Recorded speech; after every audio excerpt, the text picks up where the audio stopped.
Ward 8 council member, a member of this committee, also the author of this legislation, to see if he has an opening statement or any questions for this panel. Councilmember White. I want to thank Chairman Grasso and Chairman Milnerson for hosting this important hearing on this critical risk rates school funding designation act of 2019. Each item of the legislation for this hearing focused on some aspects of the funding. I will discuss the critical rate school funding designation act of 2019 that myself, along with Councilmembers Robert White and Brianna Doe, introduced. At risk is defined as a student is in foster care, homeless students, and students whose family qualify for TANF or qualifies for other existing at-risk school funding. The school may need additional support just because the aggregate needs of the student may be at risk in the definition. I've also heard from several different people today about expanding that definition and also the 70% requirement. In January of 2019, OSSE reported that the uniform per student funding formula recommendations 3 out of 4 of this report discussed as at-risk funding. The Critical Risk Rates Funding Designation Act creates a new category to allow for funding additional schools that have at-risk student population of 70%. The way the funding for at-risk currently works is that if a student meets just one characteristic, then the student meets the criteria for the funding. But if a student meets more than one characteristic for the at-risk student funding, students' eligibility receives the same funding even though the needs of the student may be a lot greater. Data from the previous schools shows that 45 schools had 70% or higher at-risk student populations. From the data, 18 Ward 8 schools, 14 Ward 7 schools, 5 Ward 6 schools, 4 Ward 5 schools, and 3 Ward 4 schools, and one Ward school will be able to have critical risk rate applied to them if this legislation becomes law. Ward 8 has the greatest percentage of at-risk students with the average above 80% of the school in the ward. So I'm interested in hearing further testimony from you guys today. I think I've been hearing a lot of support running to different meetings from the testimony I've been hearing since this morning. I wanted to stop real quick, ask Ms. Hodge. You said something in your testimony about we cannot afford it at the current funding levels. I wanted to know from you, what are some of the deficits you all face when it comes to the amount that's being spent currently? So I think our greatest need is in personalizing the mental health, behavioral, and other social supports that we provide to students in our student population. So you've heard other schools mention things like backpacks that go home with food. So we prepare kind of those big file boxes of food for students at spring break. But when you have 1 in 4 students who's experiencing homelessness, that effect on your budget is different than if you have 10 students. Or for example, we have a school nurse sometimes, but we've never had a nurse with a psychiatric background who can actually provide support to all of our students. So really being able to personalize the supports that we have by choosing our own personnel and hiring additional personnel would be important, and we'd be able to do that under this bill. Okay. And I want to ask you, Mr. Spears? Yes, sir. Currently, do you know what percentage, if the school qualifies for this funding as it is now, or would you need additional language put to the bill to qualify? So traditionally, I believe Blow Pierce would qualify as being above 70.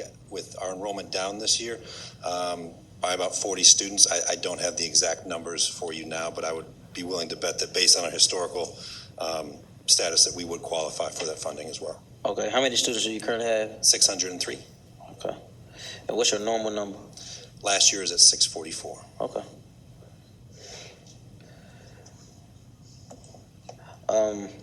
Ms. Foster, you spoke about additional supports as it relates to truancy, addressing crime and trauma.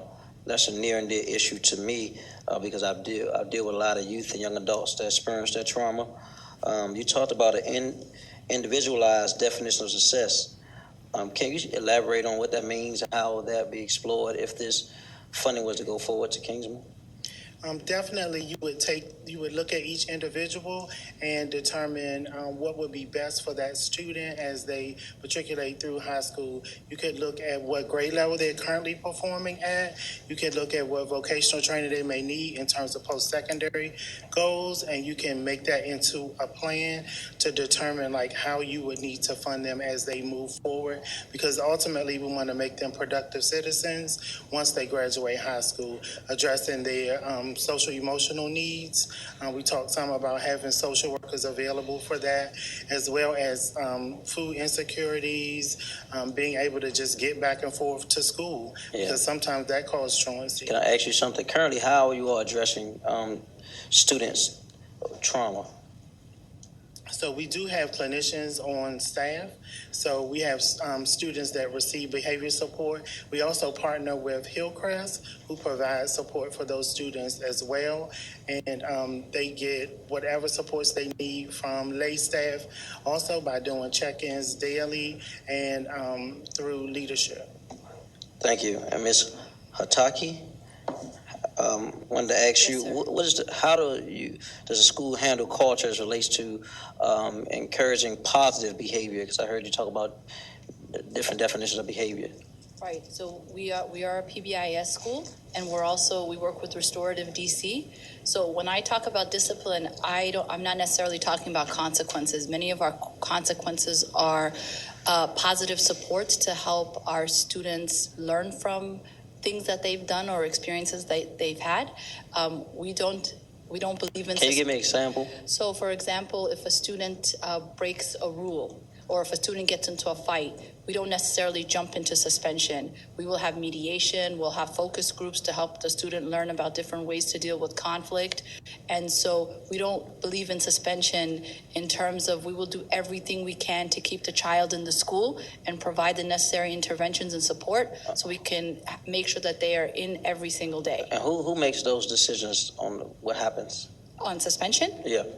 That is that I do the investigations, my behavior staff and myself do the investigation, and then it gets passed on to the deputy director who will make the final decision. Last question. Is there a team that addresses high-risk issues such as fights in the school? Yes. So we have Restorative DC come in to support us through that process, but the behavior specialists are part of, and the behavior interventionists meet weekly and sometimes bi-weekly to talk about different students that we feel are high risk or that might be having issues. Around December and January, when we were having issues in terms of fighting, we were meeting almost daily, every morning, huddling to try to solve the problems and put interventions in place to support our students. So it depends on what the data is showing us. We collect referrals and data, and the data determines how we react to what's going on. But again, we're a restorative school. We're all about proactive approach. Thank you. Thank you. Mr. Chairman, do you have questions for this panel? Thank you. Thank you, each of you, for your testimony. I have two questions for Ms. Hodge.